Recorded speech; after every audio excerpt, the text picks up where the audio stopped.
Hello friends, welcome to SSC coaching centre. दोस्तों, आज मैं आपके लिए चक्रवृद्धि ब्याज का वो इंपॉर्टेंट क्वेश्चन लेकर के आ गया जो हर बार परीक्षा में पूछा जाता है और जो कि 100% पूछा जाने वाला है।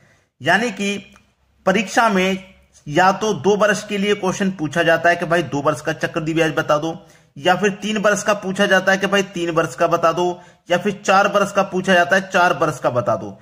यानी कि सबसे ज्यादा पूछा जाने वाला क्वेश्चन यही है, या तो 2 वर्ष के लिए पूछा जाएगा, या 3 वर्ष के लिए, या 4 वर्ष के लिए।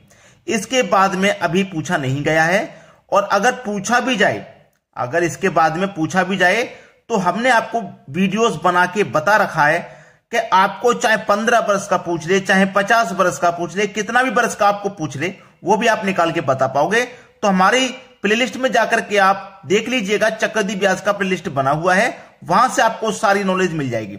लेकिन जो इंपॉर्टेंट है मैं आपको वो बता रहा हूं, जो इंपॉर्टेंट है, जो परीक्षा में पूछा जाता है वो 2, 3, 4 वर्ष का ही पूछा जाता है।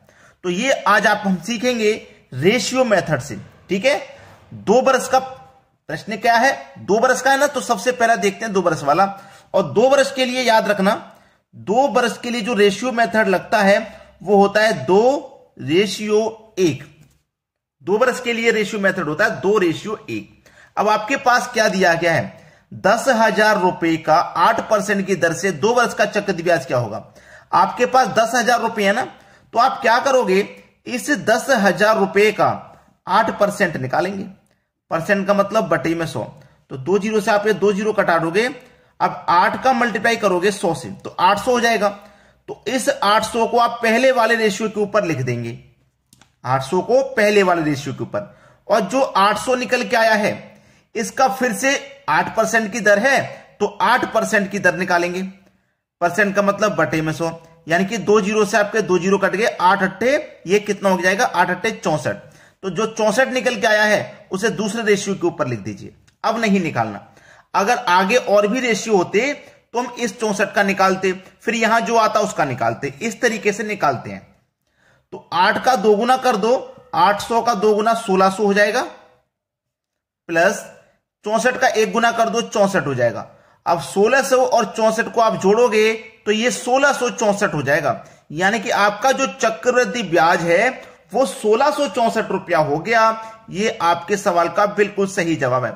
रेशियो मेथड बहुत आसानी से काम करता है और बहुत कम समय में आप बिना गलती किए आंसर लेके आ सकते हैं। सभी की समझ में आ गया। अगर कोई बच्चा ऐसा है जिसकी समझ में नहीं आया तो वीडियो को छोड़ के ना जाएं, पूरा वीडियो देखें, जो डाउट है वो आपके क्लियर हो जाएंगे। अब देखते हैं अगला क्वेश्चन। अगला प्रश्न है, 12,000 रुपए पर 10% की दर से 3 वर्ष का चक्रवृद्धि ब्याज बता दीजिए क्या है। अब 3 वर्ष का पूछा है, 3 वर्ष का पूछा है, तो 3 वर्ष के लिए जो रेशियो मेथड है वो याद रखना 3:1। ठीक है, अब वही करेंगे जो पिछले क्वेश्चन में किया था। 12,000 रुपए की राशि है ना, तो 12,000 का आप क्या करोगे, 10% की दर है तो 10% निकाल लोगे। वो परसेंट का मतलब बटे में 100, इस परसेंट को यहां से हटाऊंगा तो बटे में 100 आ जाता है इसका मान। तो देखो 0 से 1 0 ये कट जाएगा, और 1 0 से 1 0, 1200 निकल के आया ना। इस 1200 को रखियो पहले वाले रेशियो के ऊपर। अब 1200 का फिर से 10% हम निकालेंगे, 12,000 का नहीं, जो निकल के आता है उसका निकालते हैं। फिर से 10% निकालेंगे, परसेंट का मतलब बटे में 100। तो 0 से ये 0 गया, और ये 0 से आपका ये 0 गया, 120 बचा। इसको रखेंगे दूसरे रेशियो के ऊपर। अभी हमारा एक और रेशियो बचा है, तो इसके लिए एक और बार निकालेंगे। 120 है ना, तो अब 120 का 10% निकालेंगे।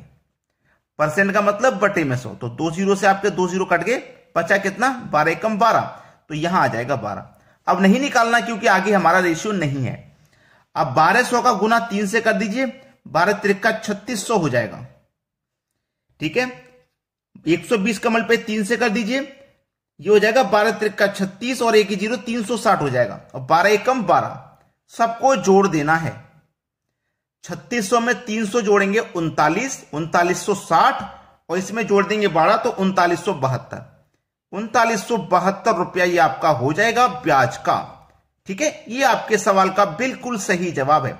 अगर पिछले क्वेश्चन में कोई भी डाउट रहा होगा तो अब आपका वो क्लियर हो गया, कोई दिक्कत आपको यहां बिल्कुल भी नहीं आई होगी। समझ में आ गया ना। 2 बरस का सीख लिया, 3 बरस का, अब सीखेंगे 4 बरस का। अगला प्रश्न है 7,000 रुपए पर 5% की दर से 4 बरस का चक्रवृद्धि ब्याज ज्ञात कीजिए।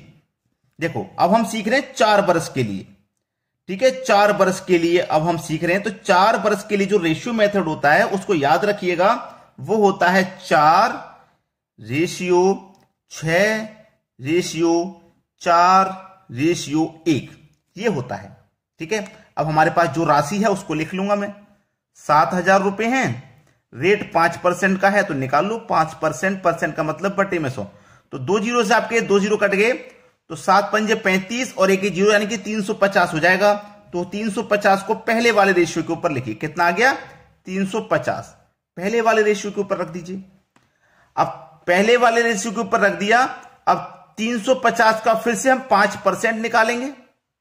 5%, परसेंट का मतलब बटे में 100, 1 जीरो से 1 जीरो ये कट गया, ठीक है, कट गया ना। 5 एकम 5, 5 दूनी का 10 और 2 से कट जाएगा, ये मेरा कितनी बार में 2 से कट जाएगा, 2 एकम 2, 1 बचेगा 15, 2 सत्ते 14, 1 बचेगा 0.5 यानी कि 17.5, ठीक है, इतनी बार में ये कट गया, 17.5 बार में कट गया। शायद निकालने में कोई गलती तो नहीं हो रही।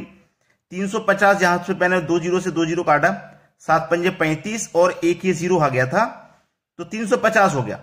अब 350 का फिर से मैं 5% निकाल रहा हूं, तो 1 जीरो से 1 जीरो कट गया, ये 5 एकम 5 दूने का 10 और इससे मैं काटूंगा 2 से काटूंगा 350 को, तो 2 से काटने पर 335 को काटूंगा तो सही है 17.5 आ गया, 17.5।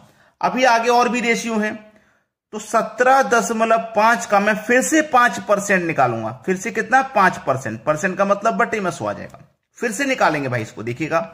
अब यहां से हम पॉइंट को हटाओगे तो एक संख्या है तो बटे में 1 जीरो, ये बढ़ जाएगा कि नहीं। अब इसको हम हल करेंगे, ये 175 हो गया और ये कितना हो गया 25 से कटेगा, देखो 25 से कटेगा, 25 चौके 100 और 1 ये जीरो 40 बार में। 25 से कटेगा, 25 से कटेगा, 25 से कम 25, 25 चौके 100 और 25 त्रिक का 75 यानी कि 175, तो 7 बार में कटेगा, ठीक है। और 15 का 7 से मल्टीप्लाई करेंगे हम। जब 15 का 7 से जब मल्टीप्लाई होगा, 15 पंजे 75, 15 छिक्के 90, 15 सत्ते 105 और ये कितना है 40। 40 से हम 105 में डिवाइड देंगे तो क्या चला जाएगा, नहीं जाएगा। 40 से 105 में डिवाइड नहीं जाएगा, तो हम 105 में 40 से डिवाइड देंगे। 40 दूने का 80, कितना बचेगा 80 तक कट गया तो 25 बचेगा, 25 में जाएगा नहीं 10 मतलब 250 हो जाएगा, ठीक है। 250 में 40 से कट जाएगा, 5 बार में 200 और 6 बार में 0.6, 2.6 करके कुछ आ रहा है, 2.6 करके। अब 2.6 का मैं क्या करूंगा, फिर से 5% निकालूंगा, परसेंट का मतलब बटे में 100। पॉइंट हटाएंगे, एक संख्या है तो यहाँ पे 1 जीरो पड़ जाएगा, ठीक है, बढ़ गया। अब देखना 26 का 5 से मल्टीप्लाई कर दो, 5 छिक्के 30 का 0, कैरी का 3, 5 दूने का 10, 10 और 3 13, 130 हो गया। डिवाइड कितने से करना है, 1000 से। 1 2 3 संख्या बाद दशमलव जाएगा, 1 2 3 संख्या बाद दशमलव आ जाएगा, ये हो जाएगा 0.130, 0.130 ये निकल के आ जाएगा। अब यहां पे डिफरेंट टाइप का क्वेश्चन मैंने इसीलिए तो लिया है, पिछले 2 क्वेश्चन मैंने करा दिए 2 वर्ष के लिए, 3 वर्ष के लिए, वो आसानी से समझ में आ गया। अगर मैं ये डिफरेंट मूल्य नहीं लेता, डिफरेंट रेट नहीं लेता और ये कैलकुलेशन नहीं करता तो आप क्या कहते हैं, इजी करा रहे हो सर आप तो। अब यहां पे करिए 350 का 4 गुना कर दीजिए भाई, 350 का 7 4 गुना करूंगा तो ये 1400 हो जाएगा, 1400। और इसको करिए 6 गुना, 17.5 का 6 गुना कर दो भाई। 17.5 का अगर आप 2 गुना करोगे तो 35 और 35 हो गया 2 गुना तो 70 हो गया 4 गुना और 35 जोड़ दो 17 में, फिर से 35 जोड़ दो तो 105 हो जाएगा, ये 6 गुना हो गया। सबको जोड़ते हुए जाना है। 2.6 का 4 गुना कर दो, 2.6 का 4 गुना करेंगे, 26 का 4 से मल्टीप्लाई कर दो 104, कितना हो जाएगा 26 का 4 से मल्टीप्लाई कर देंगे 104, 104 में एक संख्या बाद दशमलव आ जाएगा, 104 में एक संख्या बाद दशमलव आ जाएगा प्लस। अब इसको हम करेंगे तो 0.130 ही रहेगा भाई, 130 का मतलब 0.130 है ना, 1 से करेंगे तो इतना ही रहेगा। सबको जोड़ दीजिए, आंसर आ जाएगा, ठीक है, सबको जोड़ देंगे आंसर आपको मिल जाएगा। चलिए यहां पे पॉइंट था ना, तो मुझे यहां पे पॉइंट लगाना पड़ेगा। 17.5 था, नहीं पॉइंट में नहीं आएगा, ये पॉइंट में नहीं आएगा, ठीक है। अब सबको जोड़ देना है। देखो सबको जोड़ने का तरीका मैं आपको बता रहा हूं। 1400 प्लस 105, उसके बाद में है, ये पॉइंट में आ रहा है ना, इसलिए मैं जोड़ने का तरीका बता रहा हूं। पॉइंट, पॉइंट से पहले वाली संख्या बड़ी होती है, पॉइंट के बाद वाली संख्या छोटी। अब 130, पॉइंट 130, 0, 4 और 3 7, और ये 1 आ गया।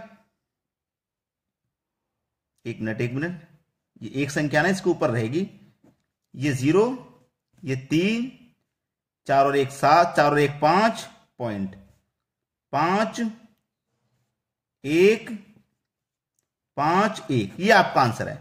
यानी कि 15,1,5.53, ये आपके सवाल का बिल्कुल सही जवाब है। यानी कि 1515.530 पैसे, ये आपके सवाल का बिल्कुल सही जवाब हो जाएगा, और ये आपका आंसर भी हो गया। उम्मीद करता हूं सभी को अच्छे समझ में आ गया। तो डिफरेंट रेट होगा, डिफरेंट मूल्य होगा, और दशमलव के पॉइंट में जब जाएगी वैल्यू, तो आप उसका आंसर कैसे निकालोगे। अगर आपके दशमलव में वैल्यू नहीं जा रही है, आप उसे आसानी से कर लोगे, जैसे पिछले क्वेश्चन मैंने बताया। अगर जा रही है तो उसको भी तो हमें सही फॉर्म में लेके आना है, आंसर सही बताना है, क्योंकि एग्जाम में जो क्वेश्चन पूछा जाता है वो ऐसा ही पूछा जाता है। अब उसका आंसर बता दीजिए क्या होगा, वही चीज मैं यहां पर लेकर के आया हूं। तो उम्मीद करता हूं सभी को अच्छे से समझ में आ गया होगा, किसी को कोई भी दिक्कत यहां नहीं होनी चाहिए। वीडियो देखने के लिए आपका बहुत बहुत धन्यवाद।